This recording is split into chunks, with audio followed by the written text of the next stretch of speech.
ওই বুড়িমা নাকি তোমাকে চেনে। আমাকে? তার মোহনভোগটা আমার বড় প্রিয়। কবে তোমার হাতে মোহনভোগ খেয়েছিল আমায় সে কথাও বলছিল।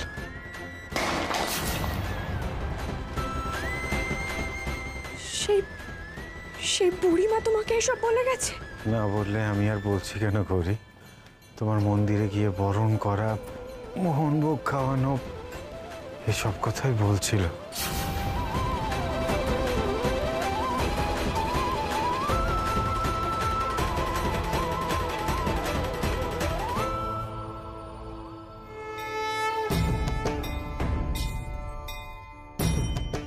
কি হলো গরিব, চুপ করে আছো কেন? কি ভাবছো? আরে বাবা, এটা নিয়ে আর এত ভাবার কি আছে? উনি হয়তো বানিয়ে কিছু বলেছেন আর কি। সব কিছু সত্যি, আমি এখন সব বুঝতে পারছি। কি বুঝতে পারছো গরিব? কি সত্যি? তোমার সত্যি অভিশাপ লেগেছে ডাক্তারবাবু। তুমি আমাকে বলো তো, তুমি কি করেছো? বড় মা তো কাউকে এমনি এমনি শাস্তি দেয় না।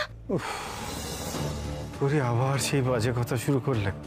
তুমি ওই গ্রামের লোকগুলোর মতো কথা কেন বলছো বলো তো? তোমার বড় মা কি তোমার কানে কানে বলে গেছে যে আমার অভিশাপ লেগেছে? গরি, আমার অসুখ হয়েছে, অসুখ। এ কোনো অভিশাপ নয়। আগেও যেরকম ভাবতো লোকজন যে অভিশাপের ফলে কুষ্ঠ হয়, আসলে শরীরে লেপ্রোসির জামগুলো ঢুকলে তখন কুষ্ঠ হতো। সেরকম আমারও কিছু একটা জাম ঢুকেছে গৌরী, আর তার জন্যই অসুখ হয়েছে। তোমরা এখনো সেই মান্ধাতার মনে পড়ে আছো। গৌরী, গৌরী, মা এসেছে মনে হচ্ছে। ডাক্তারবাবু, আমি একটু আসছি। হ্যাঁ,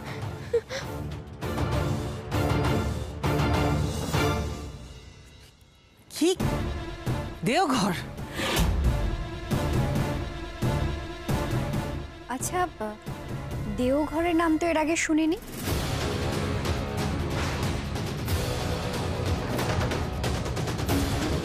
হঠাৎ দেওঘরে কেন গেছিলেন?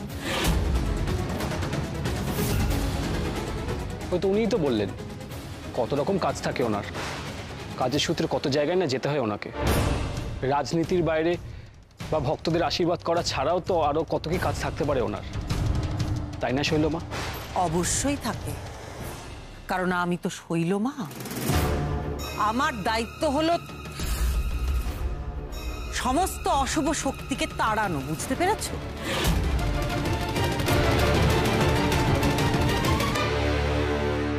তার জন্য দেওঘর কেন, যেখানে আমার যাওয়ার প্রয়োজন আমি সেখানেই যাব।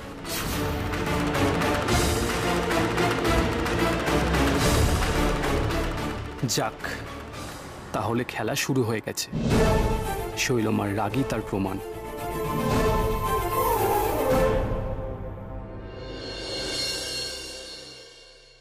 মা,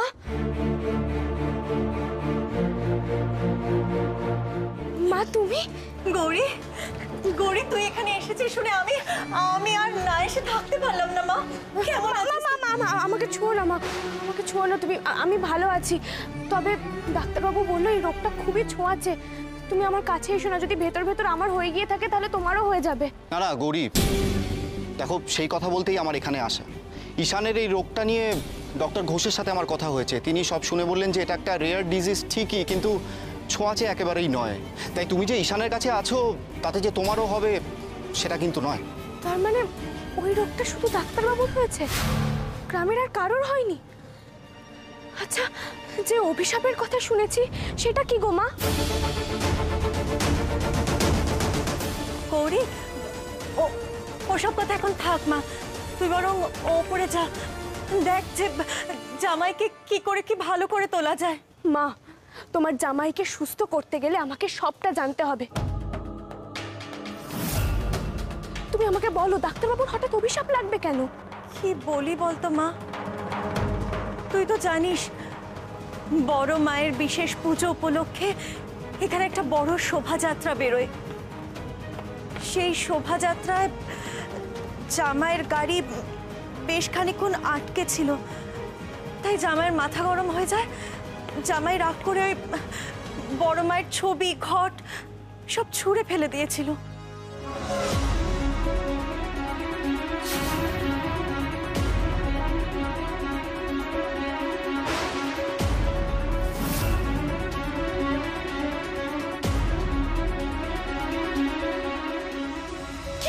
সর্বনাশ মা, ডাক্তারবাবু হঠাৎ এরকম কেন করলো? এই কাজ কেউ করে? গ্রামের 5 জন বলছে যে ওই ঘটনার পর থেকে জামাইয়ের এই অবস্থা। আর তারপর থেকেই জানিস তো এই গ্রামে খুব জল কষ্ট শুরু হয়েছে। মাকে ধীরে ধীরে শান্ত করতে হবে, একবারে হবে না। ও মা, তুমি মায়ের প্রসাদী ফুল এনে দিতে পারবে আমাকে? তুই কোনো চিন্তা করিস না মা, মায়ের আশীর্বাদী ফুল আমি আমার সাথে নিয়ে এসেছি। দাঁড়া, দিচ্ছি।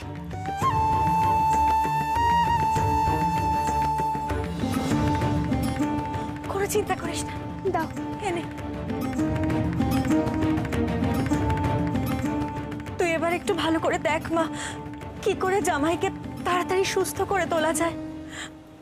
আমি তো দিন রাত বড় মায়ের কাছে প্রার্থনা করছি, মা গো তুমি তাড়াতাড়ি জামাইকে সুস্থ করে দাও মা, সবকিছু আবার আগের মতো ঠিক করে দাও। ঠিক আছে মা, তোমরা এখন এসো। আর মনে রেখো, কেউ যেন জানতে না পারে আমি বাইরে এসেছি, কেমন? আসছি।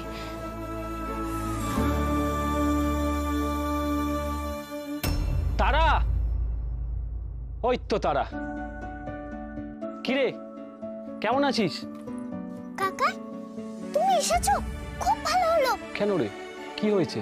মাকে এক্ষুনি বলতে হবে পুণ্যিপুকুর পুষ্পমালা ছড়াটা। আচ্ছা, তাই বুঝি? এই ছড়াটা বলা এতটা ইমার্জেন্সি? খুব। দেখো না, বাড়ির সবাইকে জনে জনে বলছি, কেউ মাকে ফোন করছে না, আমিও বলতে পারছি না ছড়াটা। আচ্ছা তারা, মা যদি ওখানে ব্যস্ত থাকে? থাকুক, আমার মাকে বলা খুব দরকার। আচ্ছা, তাহলে তো মাকে ফোন করতেই হবে। তারা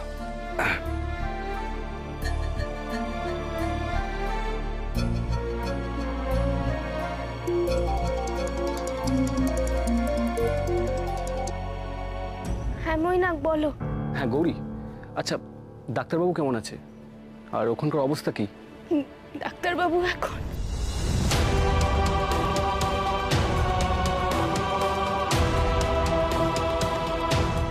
সর্বনাশ, ডাক্তারবাবু এতটা অসুস্থ?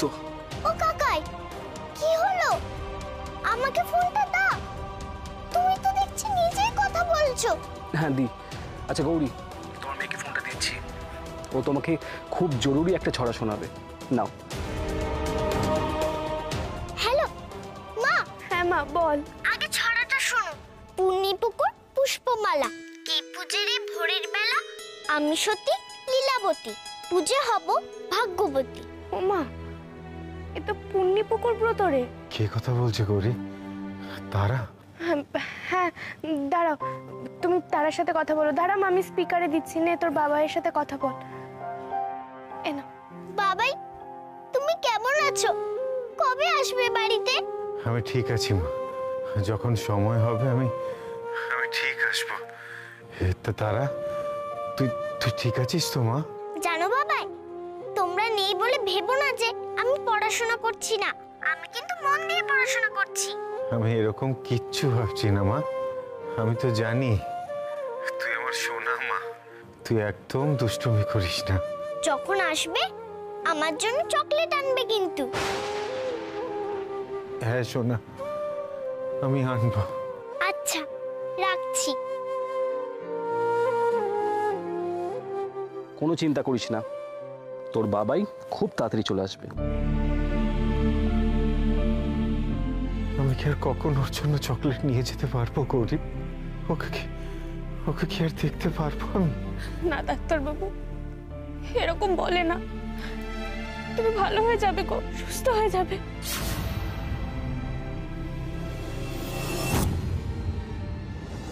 না, বড্ড ভুল করে ফেললাম আমি। আমারই উচিত ছিল রাতের বাস ধরে চৌপাহাড়ি চলে যাওয়া। গৌরী ওখানে একা হাতে কি সামলাচ্ছে না সামলাচ্ছে কিচ্ছু বুঝতে পারছি না। অ্যাটলিস্ট আমি থাকলে কিছুটা তো সাহায্য হতো। ভালো করে আমার কথা শোনো, আজকে আমার ভক্তরা আমার আশীর্বাদ নিতে আসবে।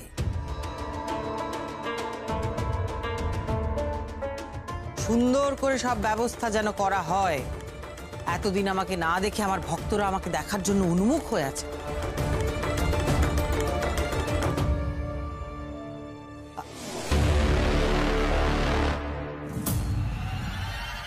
কি তুমি এখানে? কি চাই তোমার এখানে? আমি শুধু একটি কথা জানতে চাই শৈলমা, আপনি দেওঘরেও কি ভক্তদের ডাকে সাড়া দিতে গেছিলেন? মানে ওদের সবাইকে আশীর্বাদ করে এলেন বুঝি? তোমরা যাও এখান থেকে, যা বললাম সেই ব্যবস্থা করো, যাও।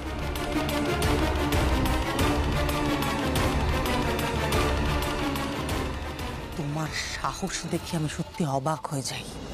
কি ভেবেছো কি তুমি আমারই নাকের ডগায় বসে তুমি আমাকে ভয় দেখাবে আর আমি হাত পা গুটিয়ে বসে থাকবো? ভয় মানে আমার এই সামান্য কথা আপনি ভয় পেয়ে গেলেন? ছি ছি, আপনি কি সব বলছেন? আমি আপনাকে ভয় দেখাতে যাব কেন? মানে আমি তো আপনাকে একটা নির্দোষ প্রশ্ন করেছি শুধু। একদম আমার সঙ্গে চালাকি করার চেষ্টা করবে না, বুঝেছো? তুমি কে? তোমার তোমার নারী নক্ষত্রের খবর আমার কাছে আছে, তোমার কীর্তিকলাপ সব আমার হাতের মুঠোয়, বুঝেছো? না শৈলমা, আপনি আমার সম্পর্কে অনেক কিছুই জানতে পারেন, কিন্তু আমার সঠিক পরিচয়টাই জানেন না এখনো।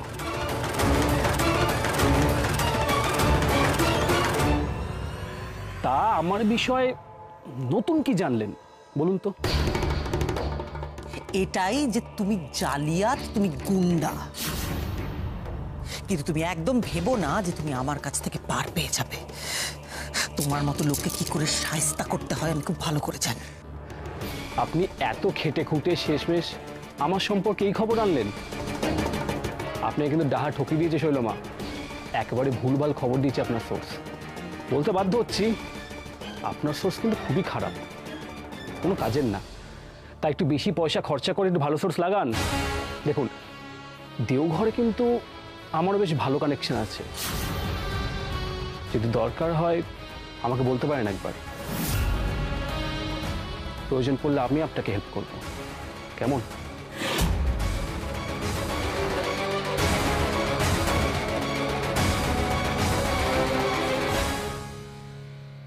আমায় মিথ্যে সান্ত্বনা দিচ্ছ তুমি গৌরী। আমি একজন ডক্টর গৌরী। আমি বুঝতে পারছি, আমার শরীরটা আস্তে আস্তে বিকল হয়ে যাচ্ছে গৌরী। এরপর আমি পুরোপুরি অন্ধ হয়ে যাব, আর তারপর ধীরে ধীরে আমার মাল্টি অর্গান ফেলিওর হবে, তারপর হয়তো দেখবে আমার হার্টবিটটাও থেমে যাবে। চুপ করো ডাক্তারবাবু, কি কি বলছো তুমি বলো তো? এসব অলক্ষণের কথা তুমি মুখেও আনবে না। তুমি তারার কথা বলেছিলে না? তুমি না থাকলে তারা কিভাবে মানুষ হবে ডাক্তারবাবু? তোমাকে সুস্থ হতেই হবে, আর একটু ধৈর্য ধরো, দেখবে তুমি চোখেও আবার দেখতে পাবে। কি হয়েছে ডাক্তারবাবু? কিছু লাগবে আমাকে বলো না। এখানে দেখো, একটা চোখের ড্রপ রাখা আছে, সবুজ রঙের ঢাকনা, ওটা একটু দাও তো গৌরী। হ্যাঁ হ্যাঁ, আমি দিচ্ছি, দাঁড়াও। আচ্ছা, এটা কি ITT? হ্যাঁ গৌরী, সবুজ রঙের ঢাকনা, ওটা একটু আমার চোখে দাও। মায়ের আশীর্বাদী ফুল আমি আমার সাথে নিয়ে এসেছি।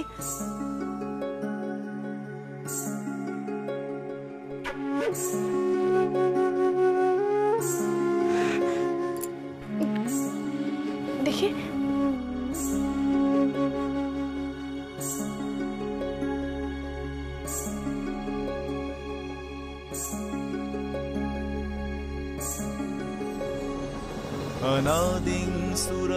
হে বড় মা, কৃপা করো, আমার স্বামীর চোখে দৃষ্টি ফিরিয়ে দাও মা।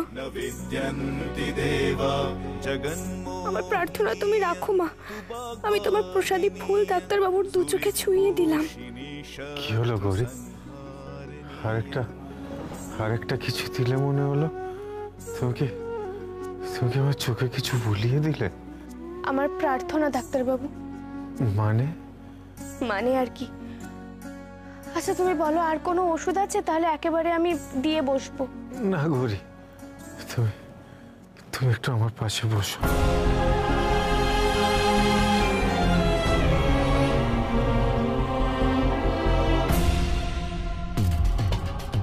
এই ছেলেটা, ও তো দেখছি আমার উপর দিয়ে যাচ্ছে। আমি কোথায় যাচ্ছি, কখন যাচ্ছি, কি করছি না করছি এত খবরও পাচ্ছে কোত্থেকে? না না না, একটা ব্যবস্থা করতেই হবে, তা না হলে ওর জন্য আমার মাথার উপর কি সারাক্ষণ খাড়া ঝুলবে নাকি? এই যে মহারানী, এতক্ষণে আমার খাবার আনার সময় হলো? কখন থেকে বলছি খিদে পেয়েছে খিদে পেয়েছে, এই বাড়িতে কারোর কোনো হুঁশই নেই। ভুল হয়ে গেছে শৈলমা, আসলে বৌদিমণি নেই তো, সেই কারণে সব দিক সামলাতে গিয়ে। একদম বাজে কথা বলবে না। বৌদিমণি নেই তো কি হয়েছে? গৌরী ছাড়া কি এই বাড়িতে আর কোনো লোক নেই? এই পরিবারে কেউ থাকে না? বাজে কথা বলছে। যাও শিগগির আমার জন্য জল নিয়ে এসে রাখো এখানে।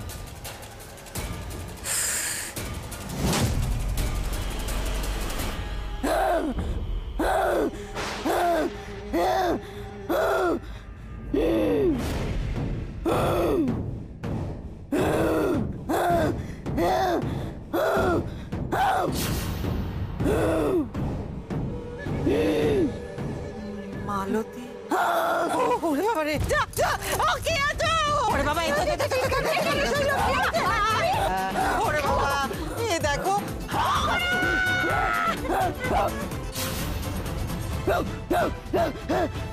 মালতী দিদি, কালীর নামে দাও রে বেড়া, ফসলে তজরূপ হবে না। কালীর নামে দাও রে বেড়া, ফসলে তজরূপ হবে না। সে যে মুক্ত কেশী শক্ত বেড়া, তার কাছেতে জং ঘেঁষে না। মন রে কৃষিকাজ জানো না, মন রে কৃষিকাজ জানো না।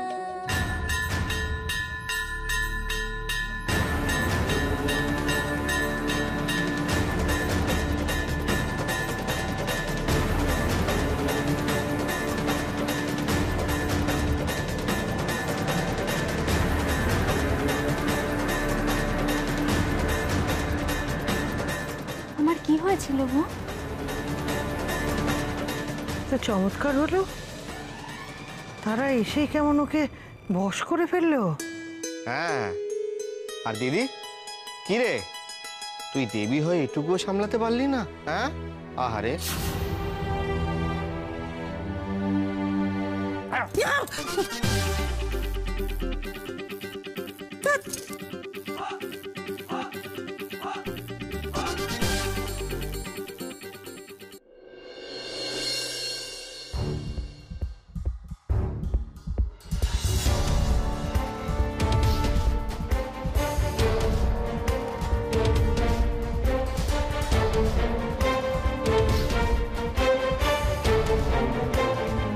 এই সময় মন্দির ফাঁকা থাকে, ডাক্তারবাবুর জন্য বড় মার পা ধোয়া জল নিয়ে যাব, কেউ আমাকে দেখতে পাবে না।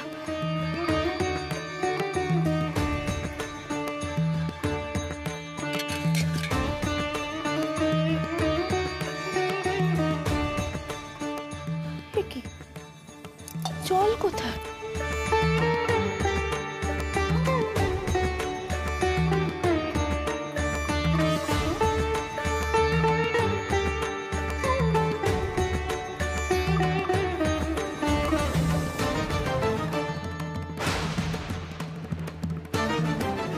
কি, কোথাও তো এক ফোঁটা জল নেই, কিন্তু চরণামৃতর জন্য জল তো লাগবেই। কি করব এখন? এরা জল কোথায় রাখে?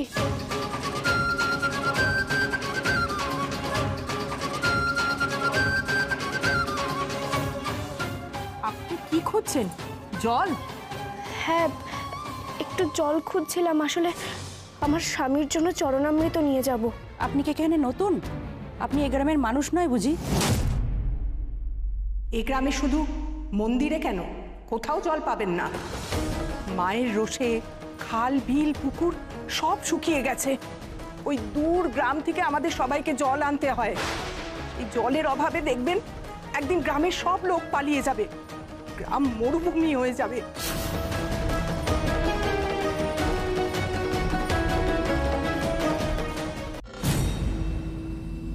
এসব সব কিছু হয়েছে ডাক্তারবাবুর জন্য, জানো?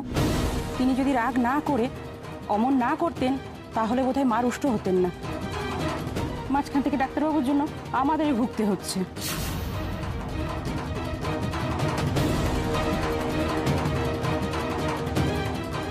মা গো, শান্ত হও মা, রক্ষা করো মা, জলকষ্ট থেকে মুক্ত করো মা।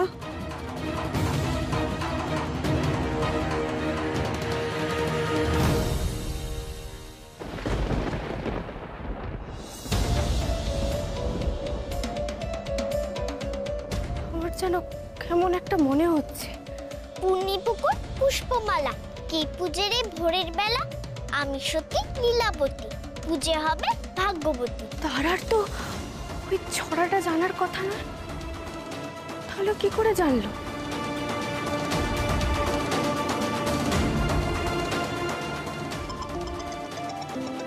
গৌরী ফোন করেছে। হ্যাঁ গৌরী, হ্যাঁ ছোট কাকিমণি, বলছি তারা সামনে আছে গো, একটু তারাকে দাও না, খুব দরকার। হ্যাঁ হ্যাঁ দিচ্ছি। তারা মা। হ্যালো। আচ্ছা মা, তুই সকালে আমাকে যে ছড়াটা বললি সেটা তুই কোথা থেকে জানলি রে? আমি তো তোকে বলিনি। কে শিখিয়েছে তোকে? কেন মা, ছড়াটা আমাকে তোমার মা, আমার মা, সবার মা, বড় মা শিখিয়েছে। কপালেন্দি ভরে বামে কালিকাভ্যৈ নমস্তুতে, নীলোৎপল জটাধারে সিন্ধুরেন্দু মুখোদয়।